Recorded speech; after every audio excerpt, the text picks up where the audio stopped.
Good afternoon. I'm Frank Taylor. I'm Project Director for the Oral History of Criminology and Criminal Justice.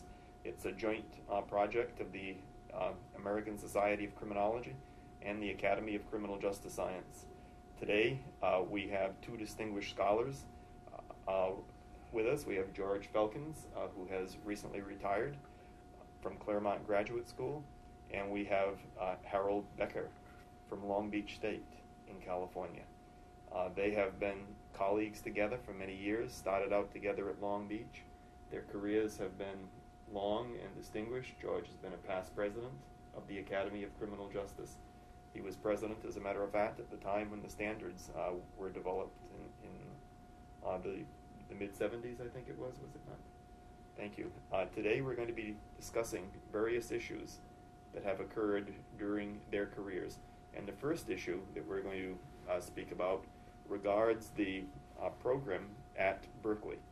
And most people involved in criminology and criminal justice are familiar with this and the phasing out of the program. If you gentlemen would like to kind of discuss the issues here, maybe you can give us a background. We can start with George, perhaps. Well, I don't know. Hal and I were there before this really blew up. We were there. Yeah, I started in '68, and I think you started, what, about a year ahead of me? Something like at that. Berkeley. I think it was the end of '67, whatever Right. it was, '67. My mind's going. But a lot of these things we talk about occurred after we became students. Yes. The background for us, you started, what, 1967? I think it was. And we were teaching full-time at Cal State University at Long Beach. And we were flying, we were commuting from basically Long Beach to Berkeley. And we would have our courses arranged back to back, and we would fly up one day and take courses that particular day or evening, and then stay overnight and take courses again, then return to our own university. So we were coming in not as students from a purely academic input, but we were bringing with us our background of classroom characteristics and so forth. So we have kind of a different perspective on Berkeley as professors at that point ourselves in time, being introduced to the Berkeley School of Criminology. So Can you tell me what it was like at that point? The student demonstrations probably were beginning as we moved into the doctoral program. And on many occasions I would call my professor for classes and make sure the class would be held. And occasionally the professor I'd be talking to on the telephone would start coughing and say, I have to excuse myself from the telephone and I have to close the window. The tear gas is coming into my office. And this is kind of the atmosphere, the characteristics that we observe. The National Guard would be called out at various times. They would surround the entire campus. Young National Guard soldiers with fixed bayonets, and as I recall, they were always pointed inward to the campus. And you could pass through their ranks from the street side to come into the campus. They'd be all around the campus, and they would not allow you to leave the campus. Entry would be made, but not the exit. Well, responding to what Hal said, I remember one time I was on the roof of Haviland Hall, and one of these banana-shaped helicopters that the Air National Guard Army used to have. We were watching a demonstration, a violent demonstration down by the Campanelli. There's a mall there, or commons, and the police, or the Highway Patrol, and students were actually throwing clumps of mud and rocks at each other. And all of a sudden, we heard this noise, a helicopter coming over, and my eyes started to sting. I was one of these people. I was up there, and all of a sudden my eyes started to sting, and they dropped the tear gas, pellets, and they missed the darn crowd, and they started dropping it over where we were in Haviland Hall. Some of it undoubtedly hit the crowd, but it drifted all the way over where we were. There were actually pellets on, you could see falling down. What is that, a quarter mile from there? Probably, A third of a mile from where the fight was taking place. But then you had to turn around and go to class with that in that kind of an atmosphere. And my problem oftentimes, we'd want to go to class, and the instructor would dismiss the class and never told anybody because students were participating in the demonstrations, and some instructors were doing extracurricular activities. This happened to me a lot. When I say a lot, 2-3 times a year, which is a lot in a quarter. I mean, in a quarter system, where many of us got upset with that. That classes would be canceled, no notification, because of extracurricular activities, and that caused a bad taste in my mouth. I don't know whether Hal saw this, but it happened to me enough. Mm-hmm. Now, how did the School of Criminology come to be in the middle of this? I think because of 2 or 3 faculty on the faculty, we were seen by some as on campus, not necessarily by the students, but on campus by some of the faculty members in the Senate from the campus, and also some of the administrators, as the School of Criminology had a couple Marxist faculty, and that's what they said. And you have to remember at this time, Ronald Reagan was the governor. You also have to remember that the school depended a great deal on the support of the law enforcement community, corrections community, Right. and they lost that. Do you think that's true? Yeah. The picture of the graduate student body was a wonderful mixture, I think, Yeah. of students who were professional, who were working like George and I, either as law enforcement or correctional people or whatever their backgrounds might be, pure student, attending full-time. And it was an atmosphere of high political tension. This was not unique to Berkeley. It may have, some of the researchers have indicated, some of the school demonstrations, university demonstrations, begun with Berkeley in protest over different issues, and then coming together rather strongly towards very specific issues, such as Vietnam, such as poverty, different ideas coming up. But the student body itself probably would range from the far right to the far left. Yeah. We had, within the doctoral program, students who were in the military. We had a lot of students who were former police officers. Elite people, all the elite people. Yeah, some who were still active police officers. And they were attending Berkeley within the School of Criminology. And other students had more liberal positions, and certainly to the extreme, a Marxist position. So we had a very exciting student body. Now, you had said you were both young instructors at Long Beach Yes. at that time. Yes. What had been your training prior to that? How did you get involved into the field of criminal justice? My own background, I was a police officer within the city of Los Angeles from 1959 to 1963. Police officer. I'd worked the field. I was a uniform officer. Last year, approximately a year and a half, within LA Police Department, I worked planning and research. I had joined the police department with a baccalaureate degree in 1959 out of the University of Southern California, and my degree was in economics.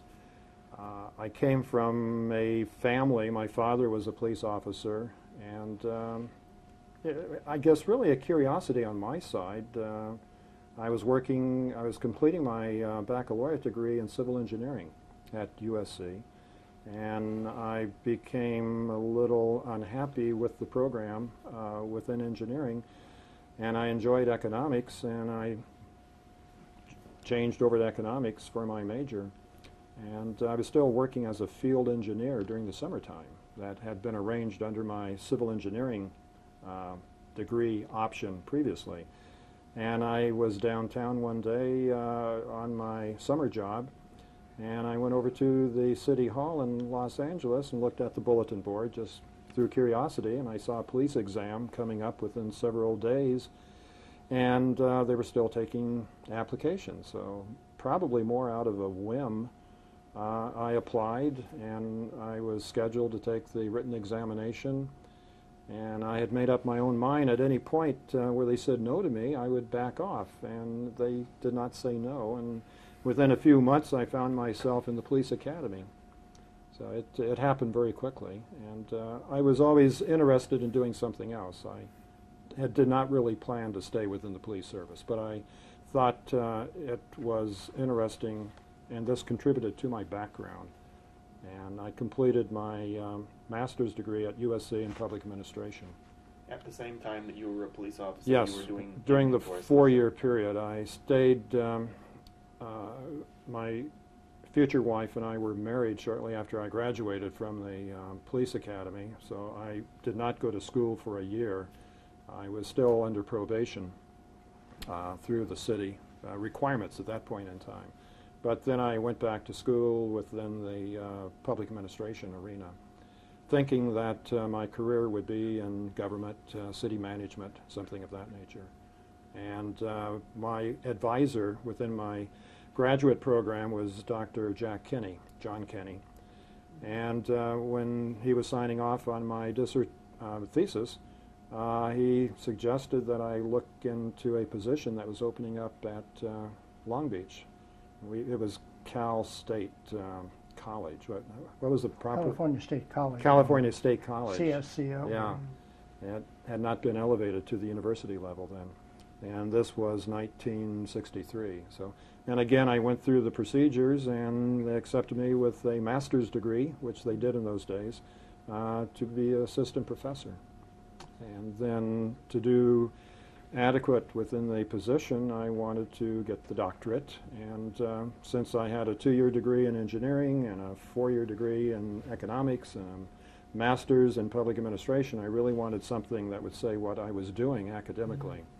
And it sounded rather strange at first to fly all the way from Long Beach to Berkeley or San Francisco. We actually flew into San Francisco or Oakland airports to attend school, but to have that designation, D.Crim, that was certainly well worth it.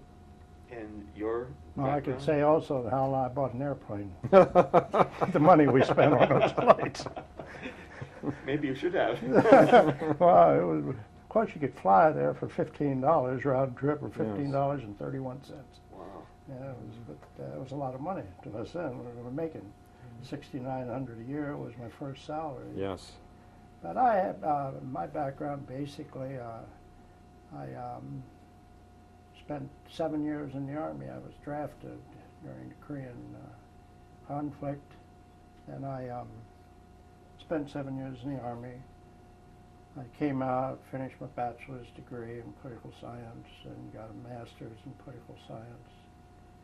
And I went to law school.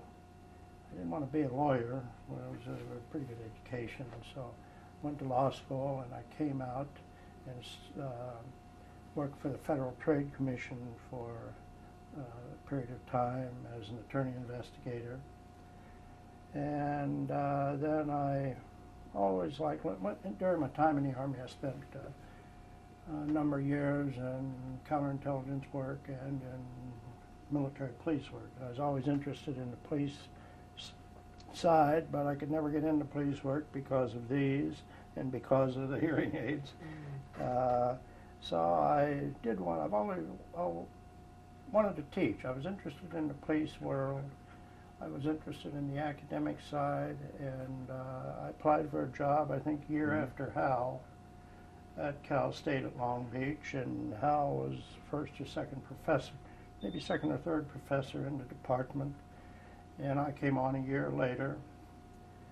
And during that period of time, we taught the general law enforcement classes, law classes, and I was like Hal. My background was not as varied as Hal, and I wanted to get a degree which represented what I was interested in. And there was only one place in the United States at that time which had a criminology degree, and that was at Berkeley.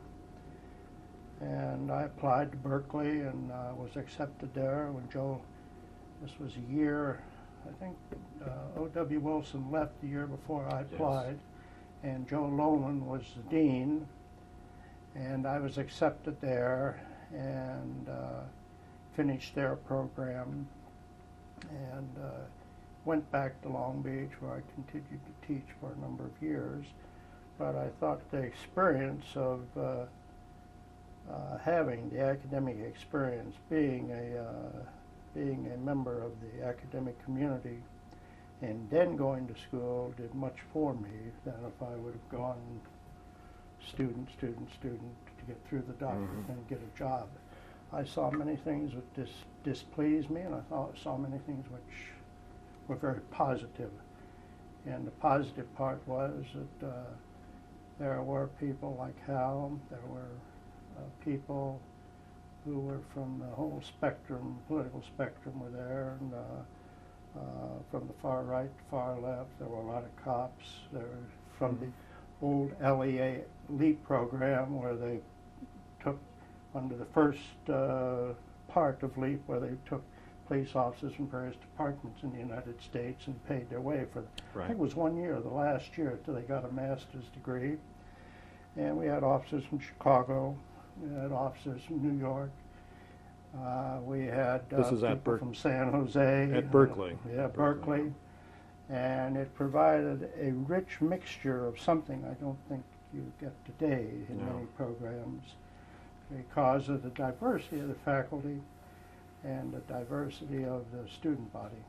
Maybe getting back to the personalities involved in the confrontations, though, you had spoken about people that were considered to be Marxist, and in fact their writings have been widely believed to be Marxist in the field. Could you give us a little bit of feeling for what was going on intellectually at Berkeley at that time? What were the classes like?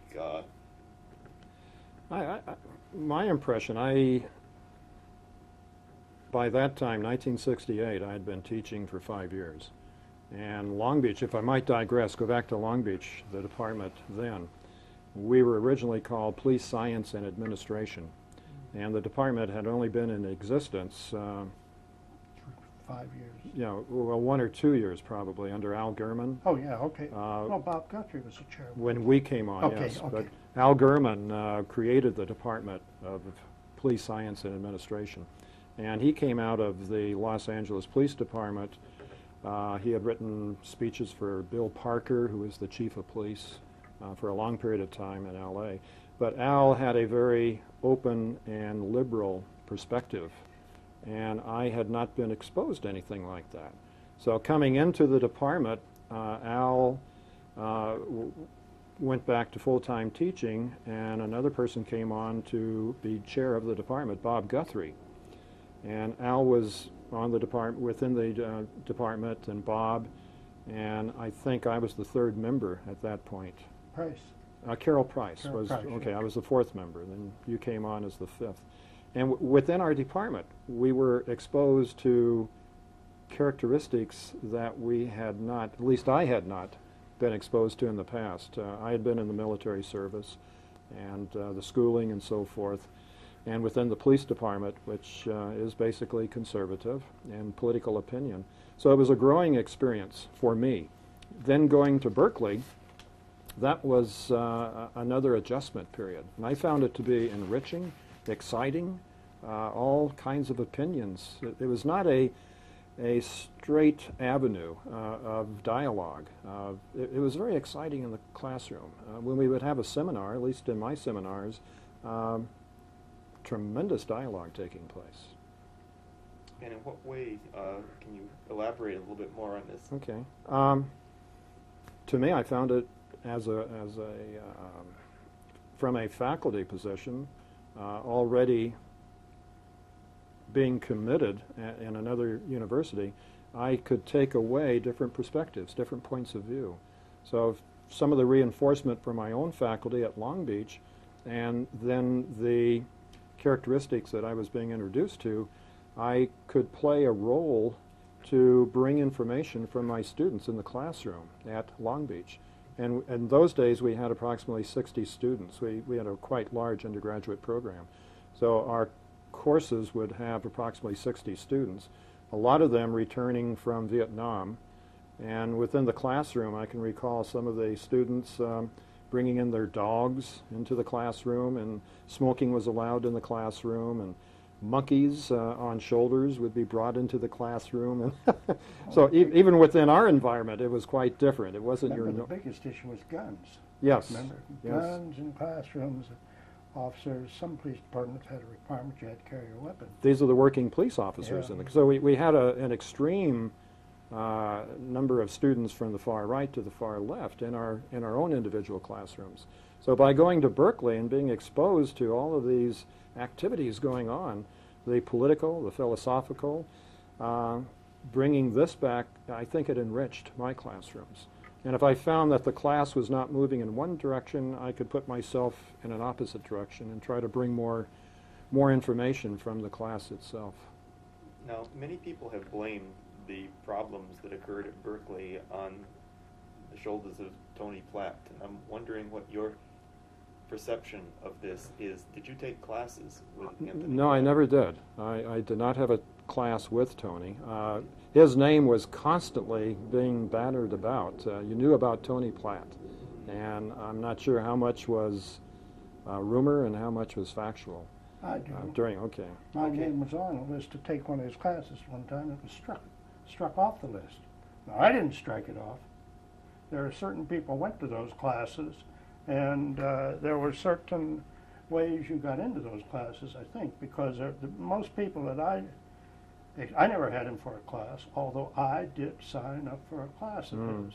But when it came to, I was told the class was full, and I know that was no, that just wasn't true. And I would have liked to have him. I would have liked to have him in class, just see what it was about. But I do know that there were classes which and people who went there know that instructors would permit smoking of marijuana in class. There were instructors who dismissed students to participate in demonstrations from class.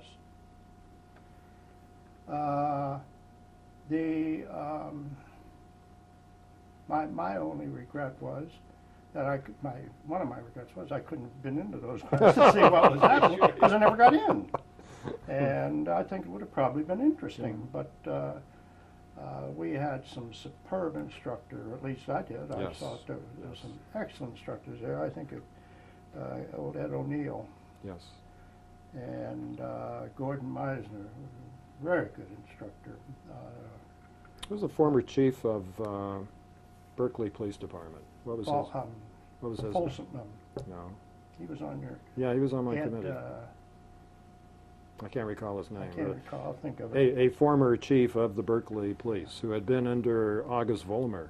Yeah. That continuation where the growth and where we are today basically started. Again, in Berkeley with August Vollmer. Holstrom, that's right, Holstrom. Yeah.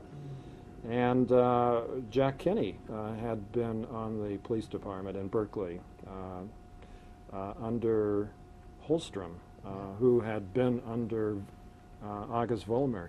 So that there were many lines of continuation that were crisscrossing through this entire thing. Even at Long Beach, which was a rather conservative state college, we had a major demonstration where the students marched and protested, and I think they probably, over that period of time, several years, may have discovered one or two pipe bombs on campus, but nothing in the dynamics of Berkeley. I recall on our campus at Long Beach, the students were out demonstrating, other students were watching the demonstration. The demonstrating students, I'm not sure what, must have been Vietnam or some policy on campus they were protesting, went to the front of the campus, which overlooks a major street that leads onto the freeway. The Long Beach Police Department personnel had been called in, so there were two lines facing each other, one the police in uniform and one some of our students on campus. our campus in those days probably had 30,000 students, so Yeah. certainly not all were out demonstrating, just a small group of them. And we had, as faculty, were given assignments to do certain things in case of demonstrations and things. And one of my assignment apparently was to go and observe.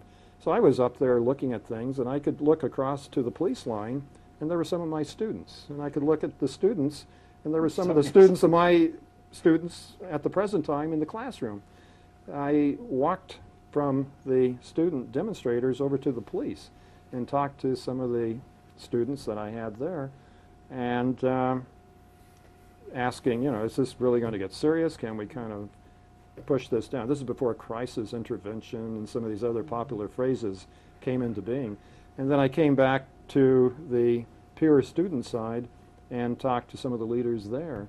But this kind of thing from Berkeley to Long Beach to other campuses, I can't say was universal, but it was occurring during the late 60s and into the early 70s. It was not that unique. It was more demonstrative, I would say, in Berkeley, though, with the tear gas and the National Guard being called out and activities like this. What is your feeling about the dissolution of the program? Oh, I'm very dissatisfied with that. It was a major program. It was developed back in the 1930s with August Vollmer, and I believe Kidd, another name, I think he was a faculty member from Berkeley. Anyway, it was I think of it. It was put together as a part-time course offering, and August Vollmer had some rather unique ideas about policing and who theoretically could do policing, as well as the innovations that he introduced putting radios in cars and things like Training this. of officers was The unique. training, yeah, it's just having Training. training. And his philosophy was to bring in educated police, educated persons who could do police work. So the history of the Berkeley School goes way back. And coming up to our participation with Berkeley, I think there were a lot of political activities going on throughout the entire country. There were a lot of other forces.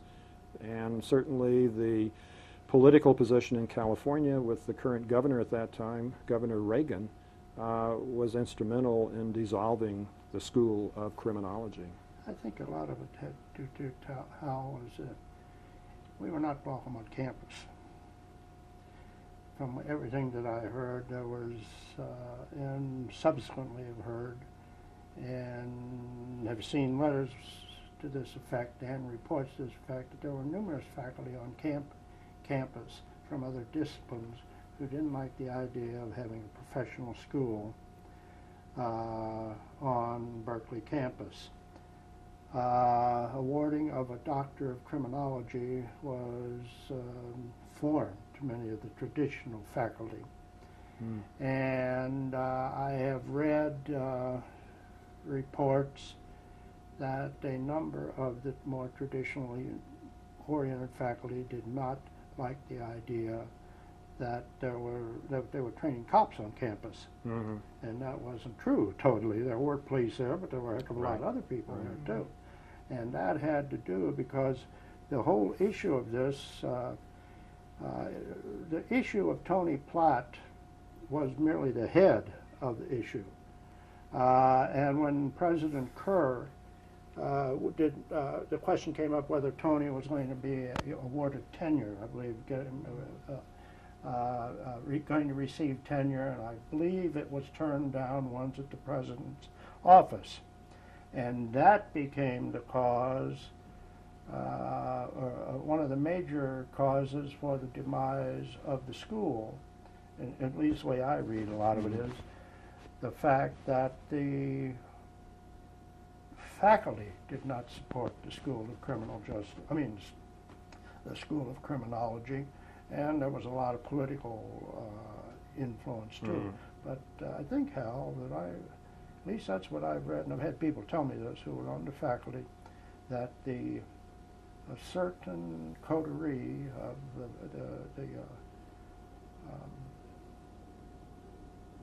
scientists did not think it was appropriate on Berkeley's campus to have a professional degree. If you'd excuse me, gentlemen, it's almost 4 and I have to run. Sure. If I could just do one other lead-in and then the two of you discuss the foreign policing, and I'd like to continue this. I'm finding this fascinating, and maybe we can do this at another time. I'm Kind of hoping that disgusting. we can. Yeah, right. Disgusting. It is. It's Yeah. kind of depressing, but I'd like to get into the other lead. Then I've got to run across to my session. So I'm going to start again, if that's all right with you, people. I'm still rolling. Okay, we're still rolling. All right. Okay. Have to change gears here. Hi, I'm Frank Robbins, and we're going to continue our discussion. Take two. Yes, take two with Professor George Felkins and Professor Harold Becker. They are noted experts in the area of international law enforcement, and today they're going to be speaking about their experience in teaching techniques of policing in Asia. Gentlemen? Okay, thank you, Frank. Thank you. Go ahead, Okay. Al. I'll just move this right out of the way, and then I'll talk to you later, Harold. Okay. I've got to run over to do this. Excuse me, I'm sorry. Okay. Just get Stay one rolling. minute. When do you want us to stop? Excuse me. Okay, go ahead. How long do you want us to go? Maybe another 20 minutes or so Good. to a half an hour thinking about this. My first experience with international criminal justice, probably I could put back to my first sabbatical leave, which I took in 1969-70 for a year, and I traveled with my family, my wife and 3 children, through Europe for a 12-month period of time. And I had made, through letters addressed to the various embassies in countries through Western Europe, appointments. So I would meet with someone, I did not know whom at that point, and I found that the people that I would be meeting with at the embassies were called legal attachés. And I had never been out of the country before and never appeared before one of our American embassies in a foreign country.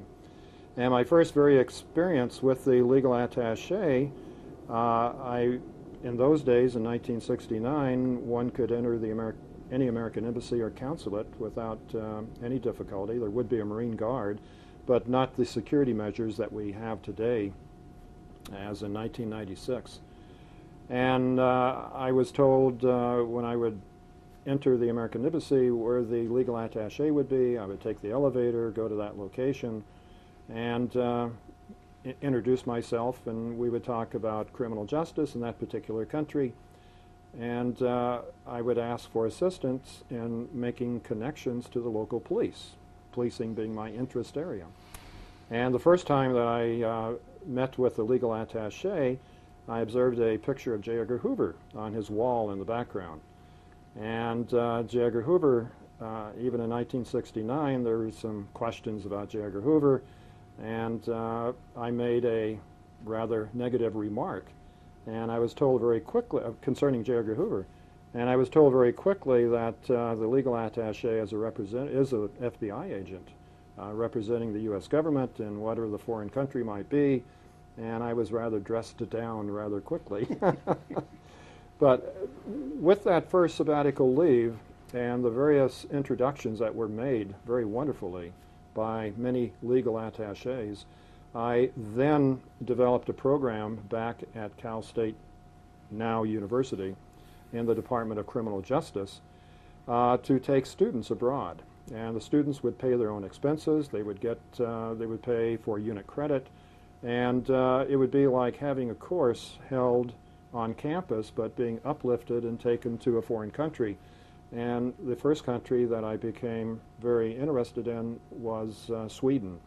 And we had about 4 years in a row, summers, in which we would take students to Sweden, then probably an additional 3 summers taking students to England. And then eventually I was invited to go to Taiwan as a visiting professor at the Central Police College. This was in 1985. And that was my introduction to Asian culture and Asian policing. And George, you've had similar experiences going back to your military days when you were operating as intelligence officer. Yeah. I remember a story you told me about going into the forest, and there would be all kinds of interesting things happening. This is in Germany? Germany. This was in Germany, wasn't it? At Eschwege, Germany, where we used to run agents across the border. Mhm. And there was always this no man's land or Mayan strip between the East Germany, West Germany. I remember going out there in the middle of the winter, and snow would be coming down, sitting there at 2 o'clock in the morning, 3 o'clock, and waiting for my agent to come across the border. And a couple of times, one time the guy did not come back, and I found that he was no longer with us. But those were some very harrowing days because I had an empty weapon on me. We would sit there, and they wouldn't allow us to put any ammunition in our weapon. And my little .45, I'd have probably shot myself anyway, as it turned in. But I also remember how when you and Donna went to Europe and you lived out of the Volkswagen van. With 3 children. With 3 children in a Volkswagen van for a year. And in Vienna, where it was so cold, Yes. I think it was, and it was freezing. I remember reading your letters. Those were odd days. We would go into cities and not be able to find campgrounds, so we'd park the van, a Volkswagen camper, park it anywhere we could. And in Vienna, we parked along the Danube, and there were ice floats in the Danube. And at nighttime, we could hear people walking their dogs in the snow, crunch, crunch, crunch, and this kind of thing. It was quite an endurance contest for us. My experience is usually I've had not as widespread as Hal's, because I had a lot of administrative responsibilities, but I was interested in international policing to some extent. I spent had a couple visits to Italy to attend international conferences there, and probably in '84. I don't remember the exact time. It might have been '84, '85, something like this. But then I was on one delegation to China, an Eisenhower delegation in 1985, '86, right before you went. And maybe, yeah, '85 or '86, where I got a grant from the school, and I could pay my way over there with a group. Yeah, China fascinated me, especially visiting a lot of their farms, talking with police, visiting correctional institutions, visiting one institution all the way out in Xinjiang province, which Urumqi, which was 3,500 miles from Beijing. It's where they kept a lot of political prisoners. And I remember there, the gates were open to the prison. The prison, where they kept these people, God, a forsaken part of the country, anyway, desert, just like out here in our desert, but the gates to the prison were open. And there were guards which had their guns, but they would walk by, but they never closed the gates. And I kept watching this, and I asked one of our guides what happened if somebody tried to escape. He just looked at me and said, "Nobody ever escapes from here." And that was probably true. Then after that, I did go back to China, similar to what you did, but I taught for a semester, almost 6 months from the time I left here till I got back, at the East China Institute for Politics and Law in Shanghai. And their law training system is much different than ours. You got a bachelor's degree, and which you specialized in law. It was like a bachelor's degree. And most of their lawyers, people who graduated from the law school, got a master's degree, and that's when they specialized. 95% of them, or 90%, very high percentage, in commercial law. There were not a whole lot of criminal lawyers in China. In fact, in China, when I was there were 5 law schools in the whole country. Guangzhou, Shanghai, Beijing, Xi'an, I forget where the other one was.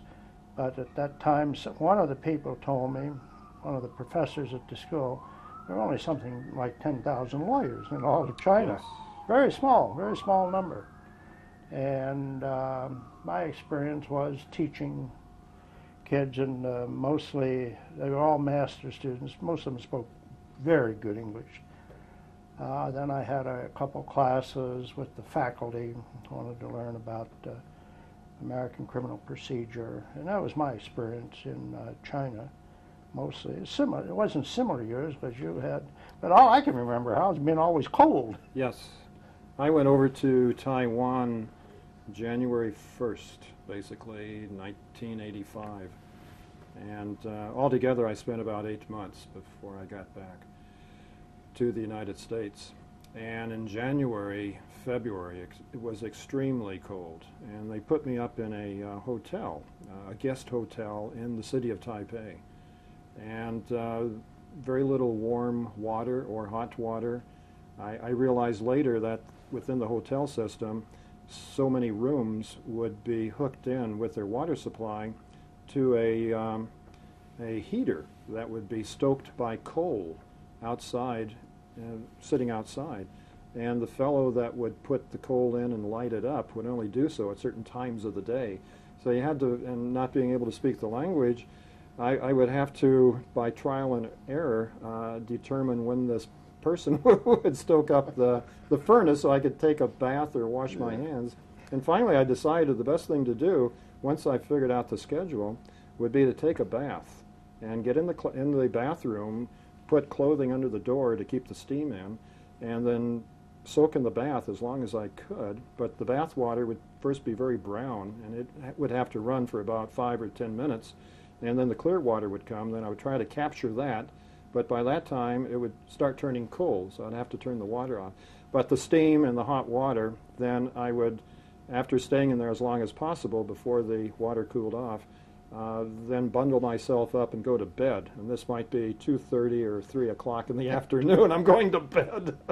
So I had taken a lot of books with me, Winston Churchill's several series, one on the history of Western Civil.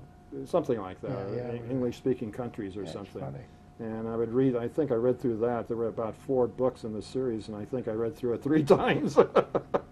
But the actual teaching was very interesting, not being exposed to the Chinese culture before so severely, and really being a minority person now. That was another shock to me. I like walking, so I would walk the city streets in my spare time. And little children with their mothers would see me, and I'm 6 foot plus tall. And the child, I could see the horror on the child's face. They would be scared. They would be frightened of this very tall white person that apparently they had not seen before. And it was a wonderful experience to try to understand a bit about myself as well as a very different culture as such. I had the same experience, only funny, we think the same thing. I was just trying to keep warm. I'd take a bath all the time. Right. But in my place, they had about a 5-gallon container on the wall, and that they would have boiling hot water in there. And you had to be very careful when you turned on the water in the bathtub, because it was a shower, one of these handheld showers. And when that 5-gallon ran out, it was ice cold water. Right. And one time the water was so hot I burned my knee. I had to be taken to the hospital. It scalded my knee. But the thing that struck me, it was always so cold. And but in China at that time, I don't know what it is now, but below the 38th parallel, when Mao was in power, some bureaucrat said it's warm enough below the 38th parallel that you don't have to have central heat in buildings. So below the 38th parallel, there were no central heat. There was no central heating in public buildings. And the classrooms at my school, which the school started out, was an old, I think it was either an Episcopalian missionary school or something like this, 60 years ago. And it remained a missionary school until the Cultural Revolution. Mm-hmm. The Cultural Revolution, it was taken over and became a cigarette factory. And it just became the East China Institute for Politics and Law maybe, I don't know what it was, maybe 10, 15 years before I got there. No, couldn't have been that. Maybe 7 or 8 years, because it was after the Cultural Revolution ended, and they converted it back to a school. And I used to go into the classrooms, and like you say, in January it got cold there, and it was They freezing. would bring you tea in. Oh yeah, Um, they treated professors where Yes, they very should be nicely, treated. yes, yes. Because you'd walk in there and the student would bring you in, there'd always be a big pot of fresh tea for you. But they'd open all the windows. The first thing the students would do, we'd all have coats on. Students would be sitting in heavy coats. I'd be sitting, I wasn't going to let them see that I was weaker than they were, so I used to wear a sweater and long johns and everything else I had on me. But it was so cold, I could never get warm. I'd walk out of class, I'd hardly be able to hold chalk sometimes. And the students were very good, but you're right, you're kind of tall, I'm the other way, but they'd see that little round man walking around, but they'd look at you differently. Yes, And the oh, yes. little kids, they'd point to you a lot of times. They pointed to me. I Yes. assume they did to you too. Yes. Yeah, But it was that's a the good facial- observation. We were Yeah, annoyed. it would be the facial expression on the children Yeah. that would indicate this kind of terror, this observation. Within Taiwan, this is now 1996. We are sitting in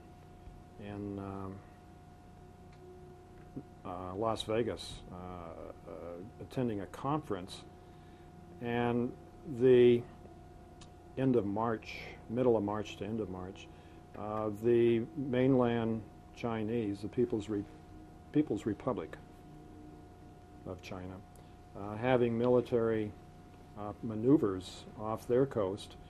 And Taiwan is not a large island. At this point in time, I think there are approximately 21 million residents.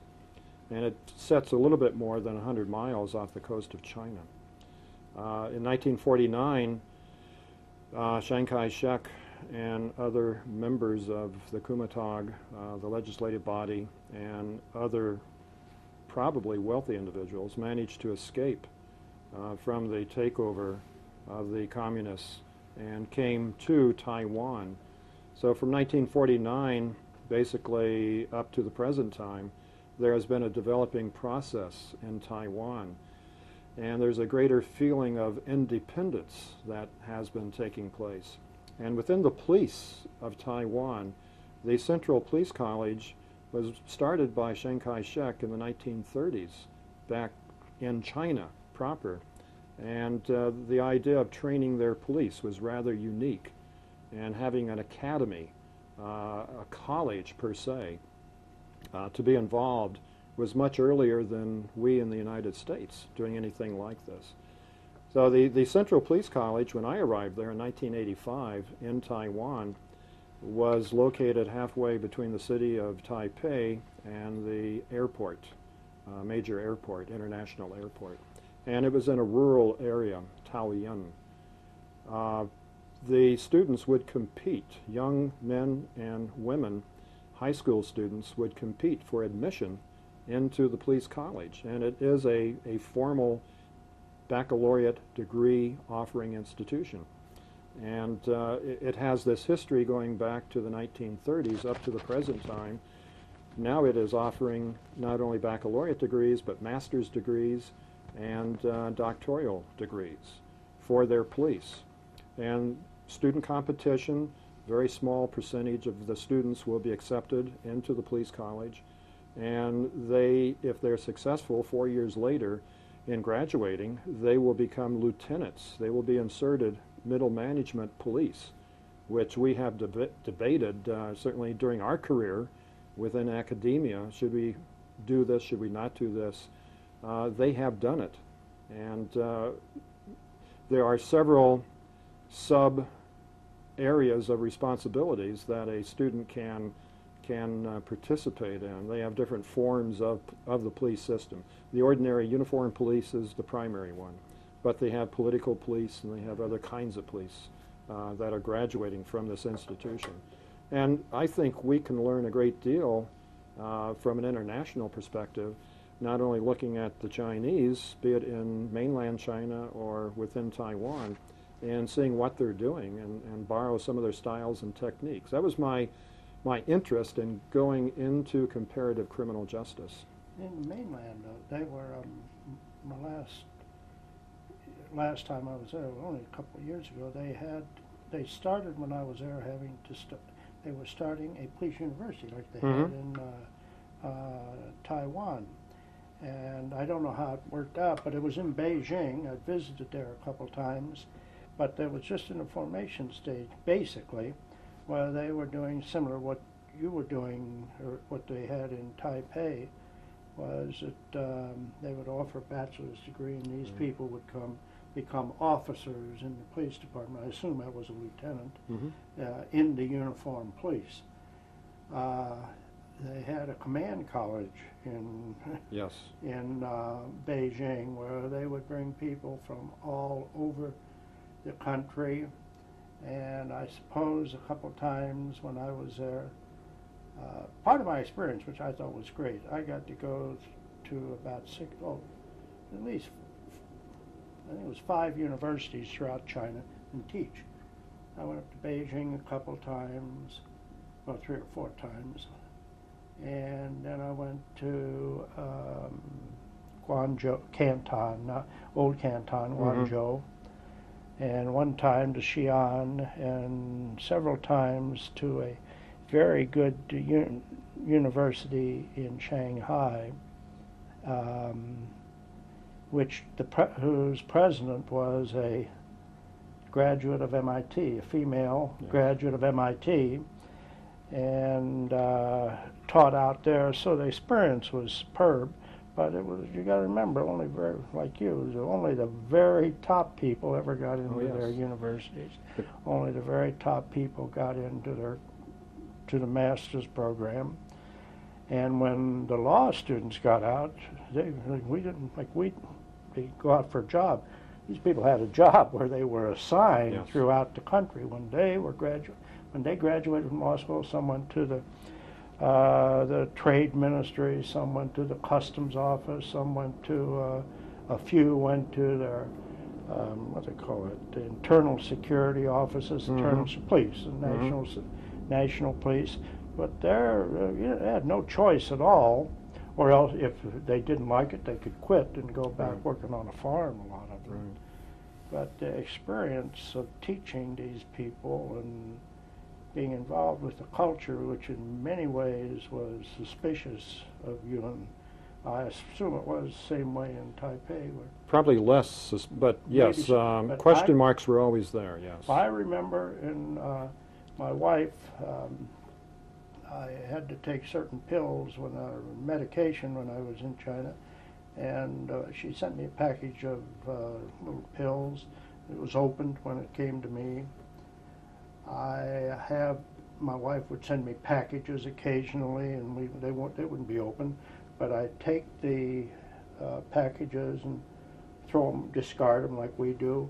Envelopes. I saw my mail in the Foreign Affairs office one day, which had been picked up from the trash, and I walked up there, and the lady, Li Ping, I said, "What's this doing up here?" And she said, "Oh, it's just some trash we picked up."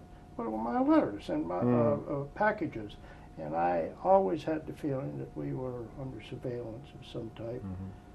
I had the feeling on a couple of occasions that when we went downtown, just to walk around, and we were being followed. Well, a couple of times, this other lady who was with me had the same feeling. We saw the same person several times as we were walking down the street.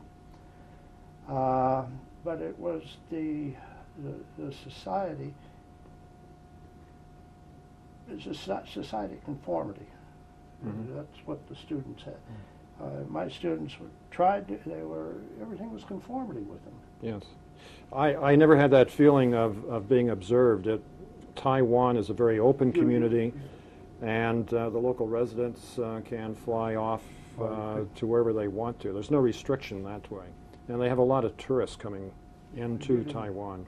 So I did not have those limitations. The Taiwanese people were extremely open and willing to communicate. And I found many of the professors at the Central Police, now called university, were trained, educated in the United States. And I've kept contact with many of the professors that I met originally in 1985 and students who were going through the 4-year baccalaureate degree program who later became PhDs and now teach at the university. During that experience, there was developed an organization called the Sino-American Criminal Justice Association. And this was put together to introduce ideas from the United States to Taiwan and ideas from Taiwan into the United States, to exchange information that dealt with policing and police organizations. And from 1985 to the present, we have been meeting 1 year in Taiwan and the next year in the United States. And we've been going back and forth across the ocean and exchanging and delivering papers and developing a real community, international community of academics who are interested in the field of criminal justice. Well, for those who are watching this, it was through Hal that I got 2 times, I think. Yeah, Took me yeah. Twice that he got me an invitation to go to Taipei and visit with some of the colleagues and eat some of their wonderful food. But I saw there was a big difference Between Taiwan Taipei, and Taiwan mainland China, yes, and definitely, yes. mainland China. Yes. Big difference. There were, in fact, the Chinese people in mainland China, People's Republic of China, were making strong efforts to keep from sending young scholars to the United States because they stayed here. Yes. Many of them wouldn't go home. And even though there were sanctions on the family a lot of times if the person did not go back. So I saw just a huge difference in the way foreigners were treated. In China, you just didn't take off and go on touring on your own. It was very difficult, for one thing.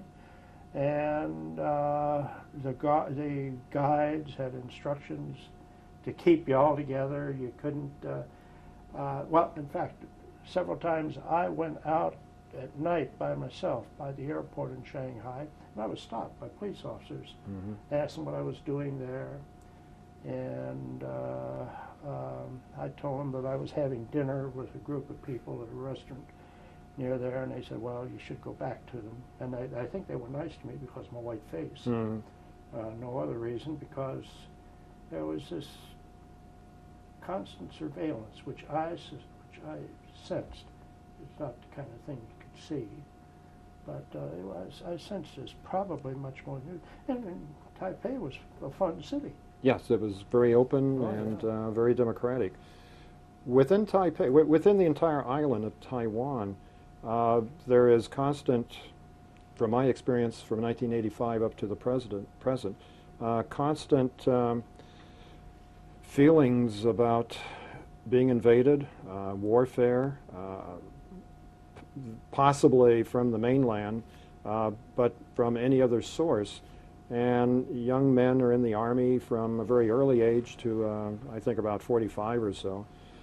They have a large military trained force. Many of the individuals are now in reserve units. And periodically, they will have a air raid drill for the entire country or city by city. And the first one I was experienced, I was in Taipei. Might have been on a weekend. And I heard the sirens going off, and people started running on the sidewalks and buses. Taipei is a very hustle-bustle city, totally congested with automobiles and smog and bicycles and those little scooters, little scooters or motorcycles where a family of 5 will ride. Father driving, there'll be a child standing up between father and the handlebars, there'll be another small child sitting behind the father, then the mother, and then the mother probably has a baby strapped to her back. And I had with my camera, a long lens, and I would take pictures to get one on a bike, either a scooter or a motorcycle, or two, and I got up to 5. I could never get 6. That was too difficult to do. But the air raids going off and people disappearing on the street. So I thought, that's fine, I'm not a local person, I will sit on a bus stop and observe all this. Wonderful opportunity for making observations. And I sat on a bus stop, and within a very few minutes the traffic disappeared from the street. Buses were emptying their passengers, and the military were starting to take over the streets, the Taiwanese military. And a soldier ran up to me with a bayonet fixed on his rifle and shouted to me in Mandarin, and I ignored him, and he ran away from me. And then another soldier came up and did not leave me. He pointed the bayonet at me, and I heard a voice, someone running behind me, said, "You better get off the bus bench and come with me." And I ran with this individual who went into a school ground area. And we got into this school. It was like a middle junior high school, and the children were outside of the rooms, sitting in the walkways with their hands over their heads in a position to be ready for falling bombs. So they take this very seriously, and they do this periodically. They're constantly in a mindset of self-protection. Well, that's similar to the experience I had in a place called Fuzhou, old Fuchow, F-U-C-H-O-W, but now it's F-U-Z-H-O-U, I think. But I went down there. The people from the law school took me down there for a weekend. And the weekend we were there, we couldn't get near the docks. It's on the China Sea, and there's a big island not too far from there where they have all the cobras. A lot of cobras on that island. I'd never go there. But they closed the docks, and they were having maneuvers on those days. And since the military was so pervasive along the coastline, parts of the city were closed along the public beaches. You couldn't go to the public beaches or any of this. And it could have been, they were maybe practicing how to load the boats. They were going to go. Could be. But it was, they take the feeling of war over there probably in very seriously. Taiwan and on the mainland very, very seriously. At the Central Police College, all of the graduates, they will take half the coursework in pure academics, philosophy and history and foreign languages, do a real academic program. The other half will be within the law enforcement area and within their discipline within law enforcement to earn their overall baccalaureate degree. To graduate, they must fulfill all the qualifications, the coursework, but they also must fulfill a expertise in self-defense and martial arts. Some form of martial arts. They must obtain a certain level of proficiency. And girls, young men, doesn't make any difference. When they go and do graduate and they go into a work situation as a police officer, they will be administrators, managers, but yet they must be prepared to do all the police work that an ordinary police officer who would come through a different channel, training channel, that would be required to do. And they have tremendous skills, and I've always thought they play down the use of the gun. They do carry guns, but when they go to the police station to go on work, they would change into their uniforms, and they would then be issued a weapon. They could not take that weapon home, and they must verify they have so many rounds of ammunition for that weapon. They go on duty, and when they come back from duty, 8 hours, 10 hours later, they will then check in their weapon and check in the rounds of ammunition. And they must have the proper rounds of ammunition, and if there are any shots fired, they have to explain and write out numerous forms of this. And very severe penalties will be given to officers who may go into restrooms and forgetting they have the gun, put the gun on a shelf, and leave the gun in the restroom. That's a very negative situation for the career of that officer. But the martial arts, they use this much more rapidly and with greater skill than we would in the United States. I've seen many demonstrations of the martial arts, and all the officers, the lowest recruits coming through, as well as the baccalaureate degree and master degree holders, are all trained in this. It's fascinating.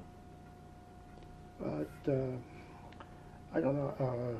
I know most from what I was told in the mainland that very few officers carry weapons too, except on special kinds of activities. But they seldom wore weapons. They were trained. I assume they were trained probably pretty well in martial arts and things like that. But most thing that impressed me, because I liked the law, and you want us to stop? No. I'm fine. Okay. One other thing, I think I mentioned this to you before, but it's something which interests a lot of people. It was the death penalty.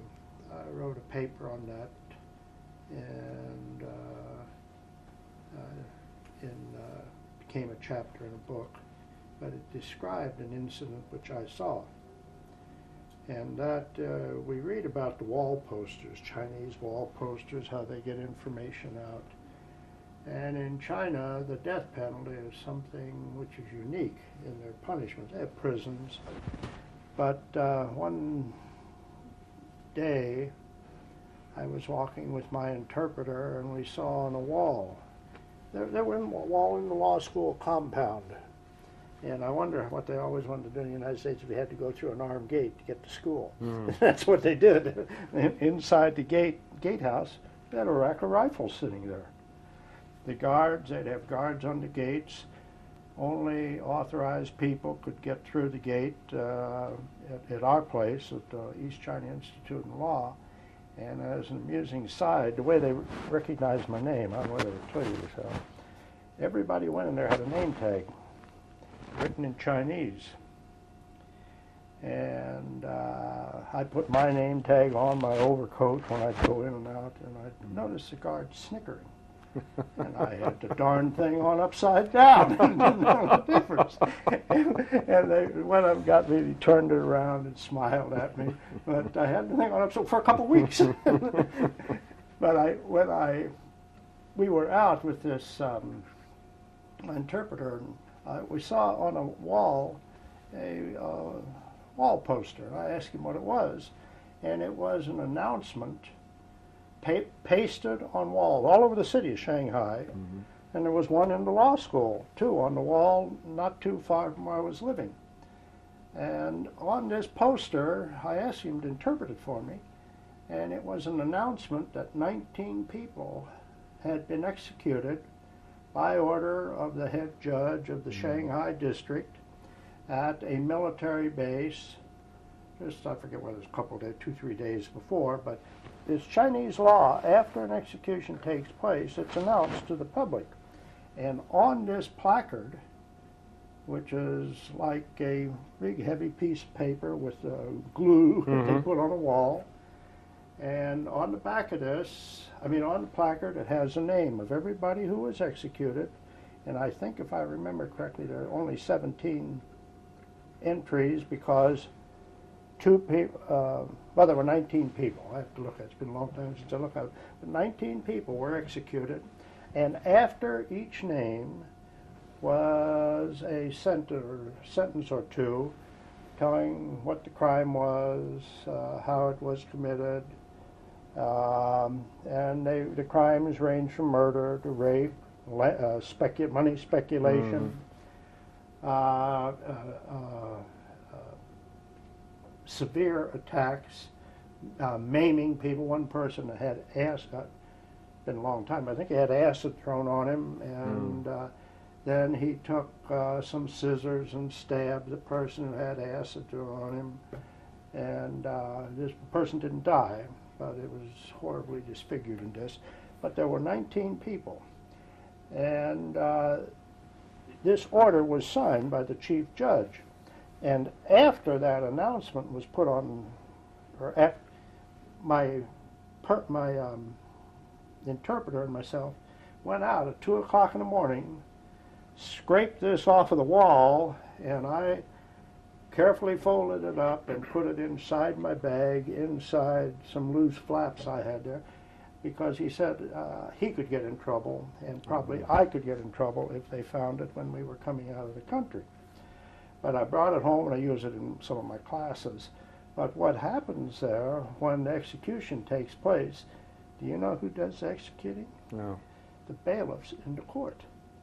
Hmm. You know, they're court bailiffs. Right. They walk out and shoot the guy in the back of the head on a military ground. And those people, from what I was told, I can only say what I was told on these, the bodies are executed, are not returned to the parents, are cremated. The ashes are spread somewhere. I don't know how they're spread, but I was told that the bodies are not returned to the parents. It's almost as if they were wiped off the earth. Did not exist. When I read in the paper now, and you read it, you see 30 people executed in Beijing. That's the way they do it. Mm-hmm. That was really, that was interesting to me. But I had my interpreter translate every sentence for me, and it has to be done. I think it has to be announced within 2 or 3 days after the execution. After the fact. After the fact. I don't know whether they have. Well, he gave it. The judge, I would assume, gave a date it was going to happen, but they'd take him out to some military. They wouldn't tell you where it was. Mm-hmm. Oh, one other thing. On the law school campus, a few weeks after this happened, I used to walk by a bulletin board on the way to dinner and meal times. And on the bulletin board were pictures of 19 people executed. They were on, and I asked my person what this was, and he said, these are the individuals who were executed. And they had pictures of these people being led from court when, I assume, when the announcement When they were took place. sentenced. Yeah. Fascinating.